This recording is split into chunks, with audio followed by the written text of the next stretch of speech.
comme il a parfaitement accepté cette maladie et qu'il offre toutes ces souffrances, comme on dit, eh bien, il est dans une joie profonde. Il se sent baigné vraiment dans un amour divin absolument extraordinaire. Il est né là-bas aux États-Unis, il a vécu la plus grande partie de sa vie aux États-Unis, bien qu'il ait été missionnaire pendant quelque chose comme 18 ans dans un bidonville de la République dominicaine. Il a été aussi en Italie, mais il a été envoyé par Monsieur Maël comme vraiment missionnaire et son monastère, ce petit monastère qui se trouve en Tirchini, évidemment, sera toujours ce point. Et comme Saint-Tugdual ici, vous savez que Saint-Tugdual, lorsqu'il est né au ciel le 11 août 68, on pensait que son œuvre allait être perdue, que beaucoup de ceux qui l'entouraient avaient déjà abandonné.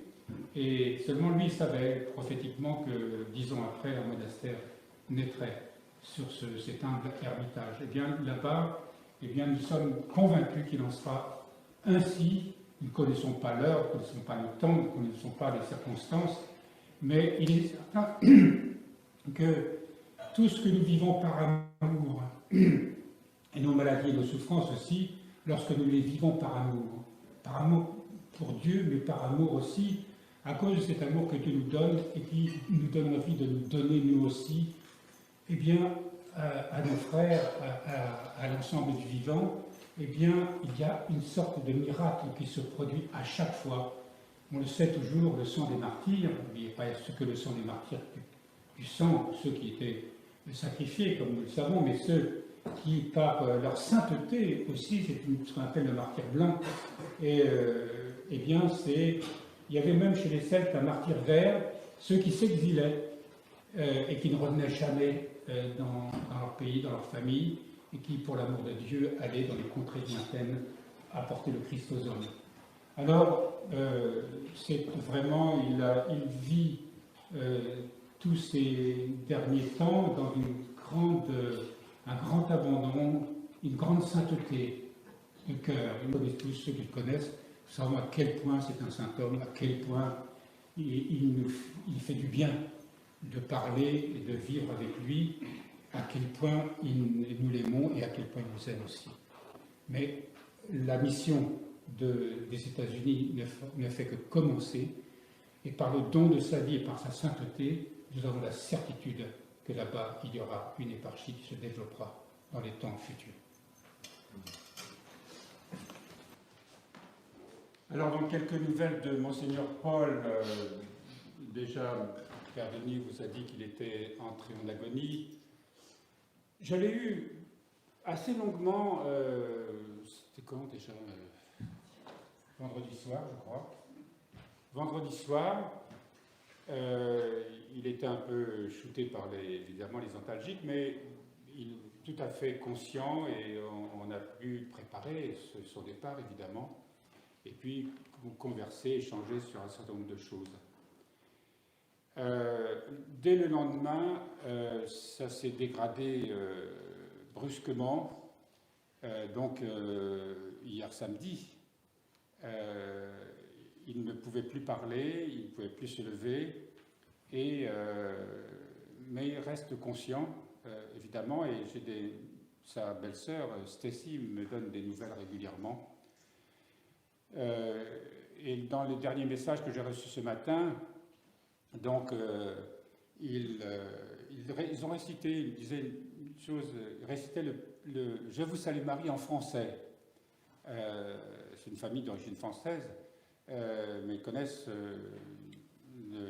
apparemment assez de français pour réciter le « Je vous salue Marie » en français. Et ils disaient qu'à un moment, certains regardaient, ils ont cru qu'il était en train de passer, quoi. Parce qu'il a soudain eu son visage s'est illuminé, il voyait vraiment, il avait une vision du ciel.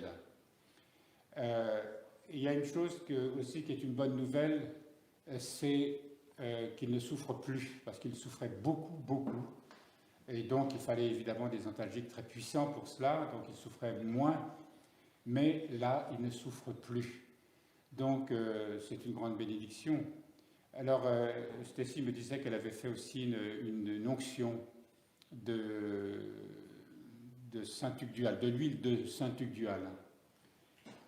Voilà donc pour notre cher père et frère dans ces derniers instants. Il est certain que cette agonie elle peut durer un petit peu, mais on est tout de même là vers la fin. Mais c'est très rassurant pour nous de savoir qu'il a une paix profonde et qu'il ne souffre plus, qu'il est admirablement assisté par son frère Peter et par sa belle-sœur Stacy, qui est infirmière d'ailleurs, et qu'il est entouré vraiment de nos prières ici et partout ailleurs, parce qu'il connaissait évidemment beaucoup de gens. Et c'est pour nous vraiment de l'accompagner et de vraiment, comme le disait peut-être Père Denis ce matin à propos de cette épître de Saint Paul, cette action de grâce, soyons dans l'action de grâce. Cette gloire cette Pâque qu'est en train de vivre notre frère, eh bien nous l'accompagnons et elle est pour nous une grande bénédiction aussi. Elle est une bénédiction même si, évidemment, nous aurions tellement aimé, comme tous les ans, le savoir parmi nous, bénéficier de ses conseils, de son sourire toujours qui illuminait son visage, de cette espèce de bienveillance, de cette tranquillité d'âme, alors que c'est un homme qui souffrait toujours beaucoup dans son corps. Et donc voilà, nous vivons un moment de tristesse parce que humainement, nous ne pouvons pas faire autrement, mais en même temps, soyons dans l'action de grâce. Parce que nous allons avoir un puissant intercesseur au ciel, et surtout parce qu'il sera inhumé dans son monastère, ce lieu que la Providence lui a permis de découvrir, cette mission qu'il a remplie, parce que Monseigneur Maël lui avait donné cette mission pour les États-Unis, alors qu'il aurait aimé vivre parmi nous, être un frère parmi nous. Il a accepté, c'était un homme d'une obéissance incroyable. Il m'envoyait, j'aurai l'occasion de répéter tout cela, et toutes les semaines, il m'envoyait tout ce qu'il faisait dans la semaine, parce que comme il vivait le plus souvent seul, par esprit d'obéissance, il ne voulait rien faire qui ne soit pas finalement béni par l'abbé que j'étais pour lui. Et puis on communiquait évidemment assez fréquemment. Donc c'est un vrai moine et un grand spirituel qui va entrer dans la gloire de Dieu, et cette gloire, il va nous la faire partager par son intercession. Alors évidemment, tous nos projets d'aller le voir avant sa naissance au ciel, eh bien, s'avèrent inutiles. Nous savons mais nous irons évidemment, j'irai et accompagné de quelques-uns pour aller célébrer ses funérailles dans son monastère et pouvoir là-bas dire au clergé américain, aux fidèles américains, que rien ne se termine, que tout commence. Parce que j'avais déjà dit à Monseigneur Paul, tu sais, la mission que tu remplis, elle est une mission qui est un début ici comme Saint-Tugdual. C'est un peu d'abord à l'image de Saint-Tugdual qu'il a rempli cette mission et qu'il a aussi comment il se termine seul, pas vraiment. Monseigneur Tugdual est décédé à l'hôpital de Saint-Jacques, je crois, à Nantes, et il a voulu mourir seul parce il n'avait pas d'héritier, même s'il était entouré encore de quelques-uns, mais son œuvre paraissait totalement perdue. Mais il avait prophétisé qu'un monastère viendrait relever son ermitage. Et nous sommes arrivés, nous, la 10e année ici.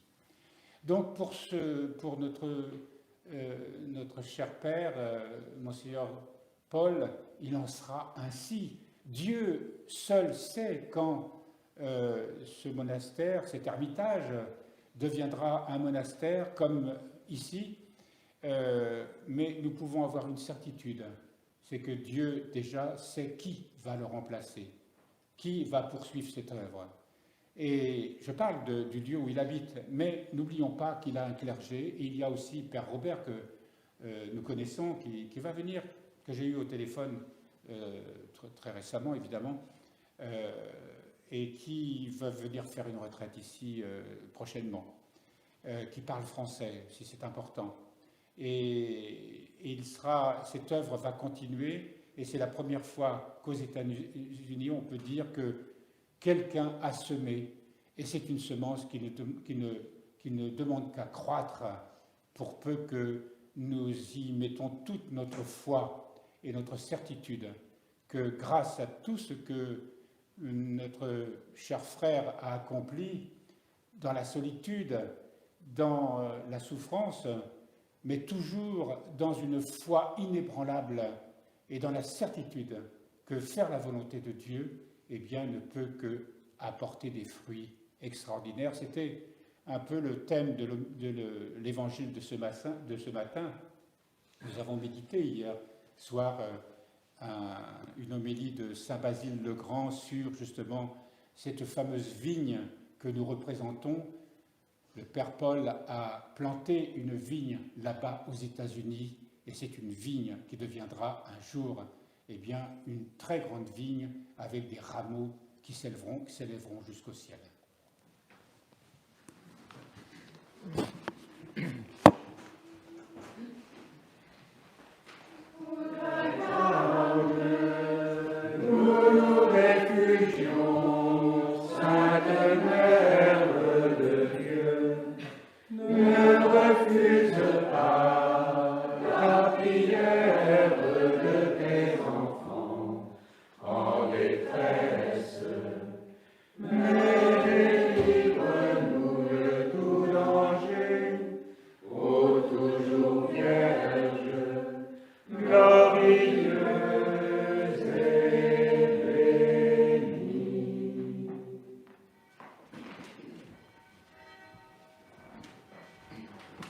Au nom du Père et du Fils et du Saint-Esprit, Amen. Mes très chers frères, mes très chères sœurs, la parole de Dieu est toujours puissante. Elle est toute puissante. Imaginez-vous qu'avec une seule parole, soit, et toute la création a commencé à se dérouler. Tellement puissante est sa parole que le monde s'est développé galaxie après galaxie. Et quand vous voyez les photos maintenant que les astronomes peuvent prendre de l'univers, nous restons tout à fait étonnés de voir qu'en focalisant, ils vont de plus en plus loin, au point qu'on se demande si ce n'est pas un rêve, ce que nous voyons. Mais imaginez-vous, si on prenait les mêmes appareils, de Hubble ou de NASA, je sais pas, et on commençait à focaliser sur le cœur de l'homme, quel univers ne trouverait-on pas? Encore bien plus magnifique que l'univers matériel qui nous éblouit, qui est insondable. Parce que le cœur de l'homme est fait à l'image et à la ressemblance de Dieu. Alors c'est tout un autre monde, un monde spirituel, un monde beaucoup plus profond que seulement l'univers matériel, qui déjà on ne comprend pas. La parole de Dieu est tellement puissante parce que, en seulement disant un mot à un collecteur de taxes, à Lévi, il dit « Suis-moi ». Lévi se lève et il devient Matthieu. Il est à l'instant même transformé d'un homme corrompu, d'un homme tricheur, d'un homme voleur, d'un homme menteur, et il devient apôtre. Il devient évangéliste. Seulement ce mot-là de Jésus, « Suis-moi ». Alors qu'est-ce qui se passe? Lévi, devenu Matthieu, l'invite à manger chez lui. Mais qui vient chez lui? C'est tous ses amis. Les autres collecteurs de taxes, les autres menteurs, les autres hommes corrompus. La maison est pleine, pas seulement avec les disciples de Jésus, mais avec cette rapace que Jésus appelle. Eh bien, nécessairement, les pharisiens, comme toujours, se scandalisent. Ils se scandalisent de tout. Jésus a le don de les scandaliser. Avec un seul mot, il a scandalisé tout ce qu'il y a de pharisiens en Israël. Et tout ce qu'il y a de pharisiens parmi nous chrétiens. Il nous scandalise aussi quand il dit « suis-moi ». Il dit « suis-moi », mais il s'adresse à tout le monde. Il s'adresse à nous qui ne sommes pas toujours très fermes dans nos résolutions, qui veulent bien, qui essaient, mais qui tombent, et se relèvent, et qui tombent, et se relèvent, et qui se tombent, et se relèvent. Il dit, suis-moi. Mais il dit aussi, suis-moi à ces compagnies qui empoisonnent la terre actuellement. La terre et la mer. Il dit, suis-moi à ces soi-disant philosophes qui corrompent jusqu'à la notion de la famille. Il dit, suis-moi jusqu'aux prostituées, jusqu'aux hommes drogués, hommes et femmes drogués. Il dit, suis-moi à tous ceux qui ne le suivent pas, justement.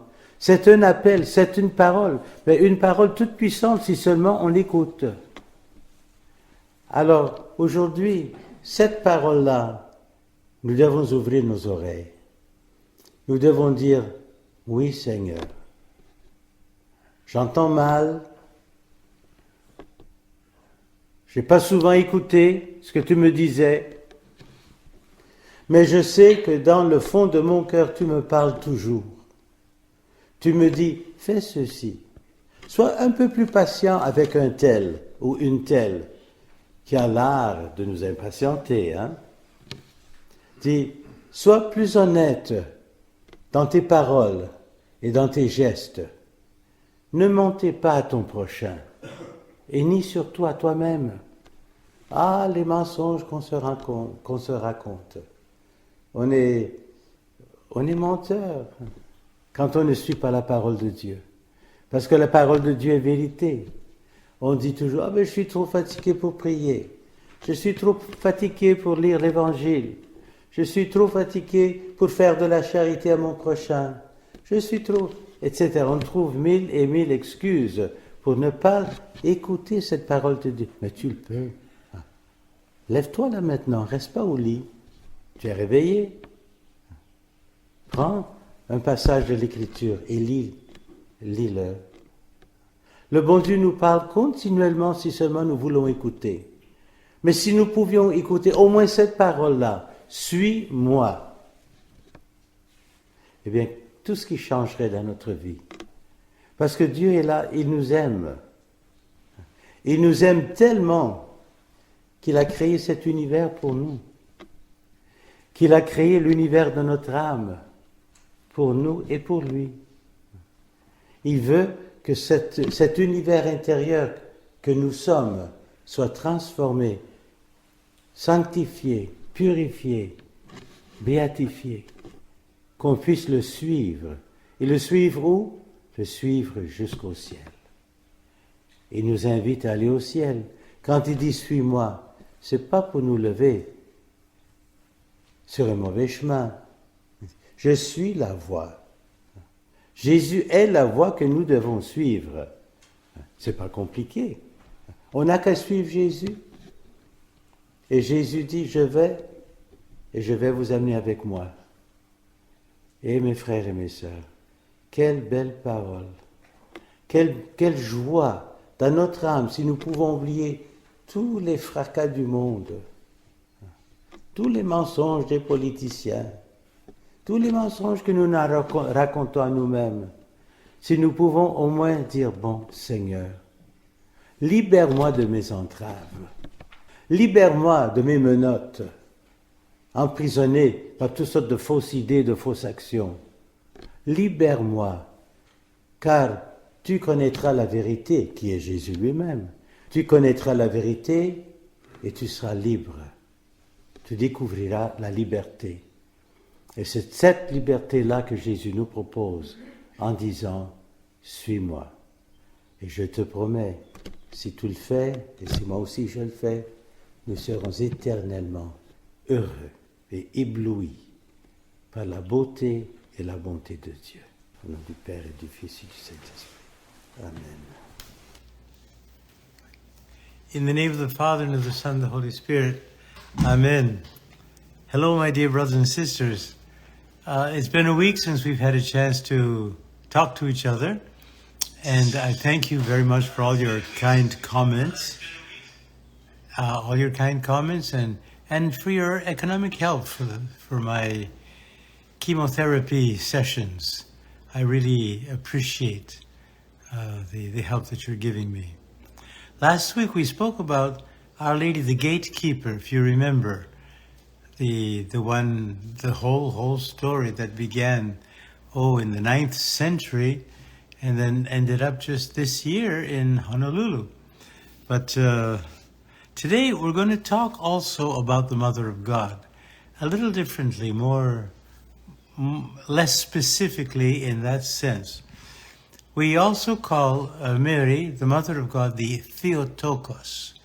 In Greek, Theotokos means the Mother of God. And in Eastern Europe and other parts of the world, she's often referred to as, or always referred to as, the Theotokos. We say the Mother of God here in the West, but it's the same thing. Now, you'll notice that for people who do believe in Mary, people who venerate her, there tends to be one of maybe two extremes. That on the one hand, some people are ultra sentimental, very, very sentimental, and on the other hand, people may be very theological, very cerebral. But that isn't really what the Blessed Mother wants of us. What the Blessed Mother wants of us, to love her with our heart, of course, and that includes some sentiment, but there's a difference between having some sentiment and being sentimental, and also having correct theology about her, knowing her as she truly is, and just being cerebral, everything up in the head. And she tells us what we have to do. Every time she manifests herself in one place or another, whether it be in the Western Church or the Eastern Church, she always tells us, pray and repent. So if we want to know what she expects of us, what she counsels us to do, is to pray. To pray. And she has given us the Rosary, which we use in the West. In the East, it's mostly the Jesus Prayer, but both of them are very fundamental to our communion with God. The Rosary, some people feel a little embarrassed about using the Rosary, but nor should you. Most of it consists of words directly from the Bible, directly from Scripture. Nothing wrong with repeating Scripture. Hail Mary, full of grace, the Lord is with thee. The Archangel Gabriel told that to her. And the thing is, it's very, very good to pray to the Blessed Mother in whichever way suits us the best, because Our Lady loves us. Our Lady loves everyone. She even loved the people who crucified her Son. That's how far her love goes. So we should not be afraid to address ourselves to her. It's true, sometimes people say, the Jews crucified our Lord. Our sins crucified our Lord. It's not a particular people. It's our sins that did that. And we say, Hail Mary, full of grace, blessed art thou among women. You are the most blessed of all women. There is not a woman on earth who is as blessed as you, because you are the Mother of God. I was quite impressed the other day. My brother came up and told me, he says, you know, Mary is the bridge between the Old Covenant and the New Covenant, the Old Testament and the New Testament. And that was one of the profoundest theological statements that I've heard in such a long time. That's why I told my brother, I said, you should be the one preaching or talking about the Blessed Mother today. Why do we say that she's the Mother of God? Because Jesus doesn't have a split personality. He has two natures. His human nature, which he drew from the flesh of Mary, and his divine nature from God when the Holy Spirit came into Mary. So that Jesus is one with two natures. And Mary cannot be the mother of Jesus in the flesh only, but the entire Jesus, the Jesus whose Father is the Father of heavens and who sent the Holy Spirit to him. In our prayers to her, we say, she is more venerable than the cherubim. Now, that's beautiful. I mean, we repeat that prayer very often. Think of it. More venerable than the cherubim. More glorious than the seraphim. Imagine. Now, the cherubim and the seraphim, they've seen God. They see God in heaven. Mary here on earth, she had not seen God. She was asked to give her consent. And if Mary hadn't given her consent, Jesus would not have been born. She is so important in the history of salvation that our salvation depends upon Mary's consent. And that's why we should never look down upon her. There is only one God who's incarnate and one Mother of God, of the whole God, who also is incarnate.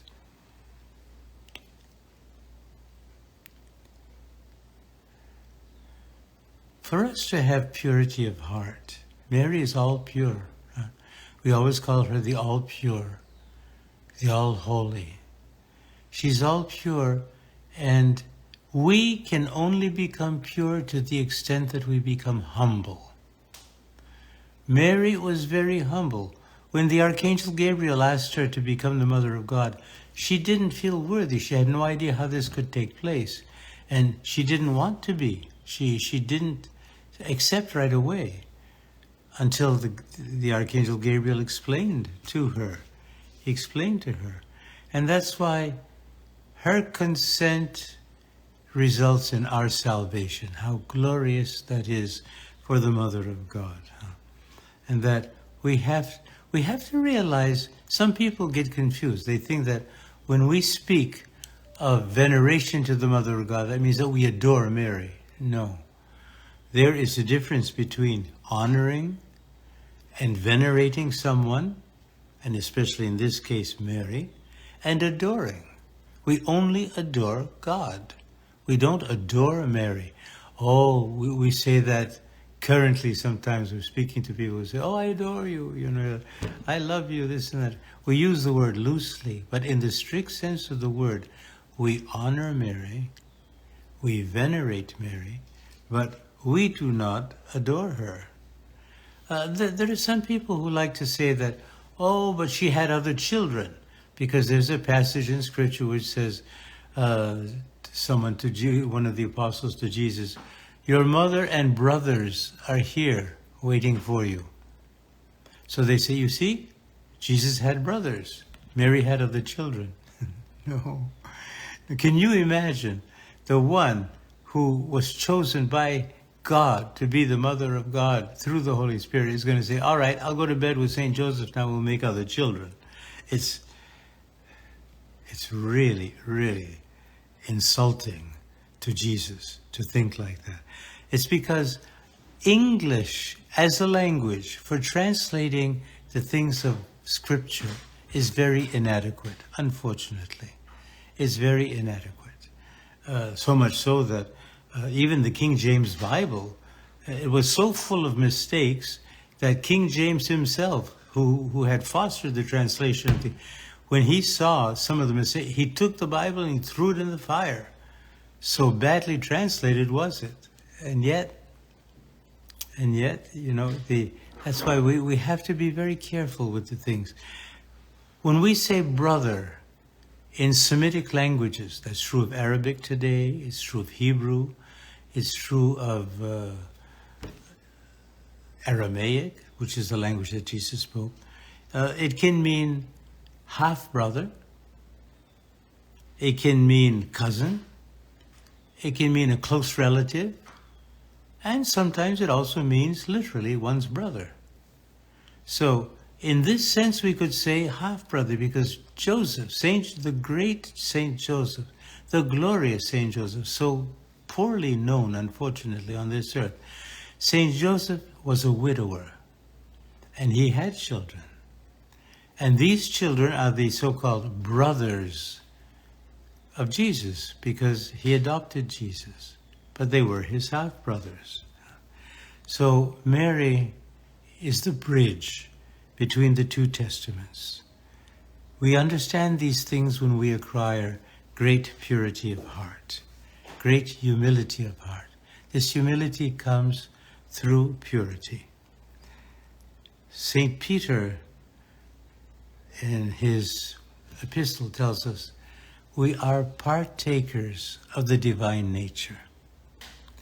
And that's why next week I want to speak about theosis, our partaking in the divine nature, our partaking in Christ, the Christologically, our partaking in the Son of God, becoming part of the Son of God. This is a thing that so many Christians are unaware of, and is so beautiful and so profound. So, I hope people have questions for me. Last week, somebody asked me what an icon was. An icon is a holy picture. It's a holy picture of Jesus, Mary, or Mary and Jesus together, the angels. These are what we call icons. And if you have any questions now, I see there are some people who are saying hello to me, so I'm waving to you. Hello to you too. And are there any specific questions that you would like to ask before I sign off and say next week we are going to speak about the Christification of the soul. I know that sounds way, way, way above our heads, but it's not. It's not. God bless you. Thank you so much. In the name of the Father, and of the Son, and of the Holy Spirit. Amen.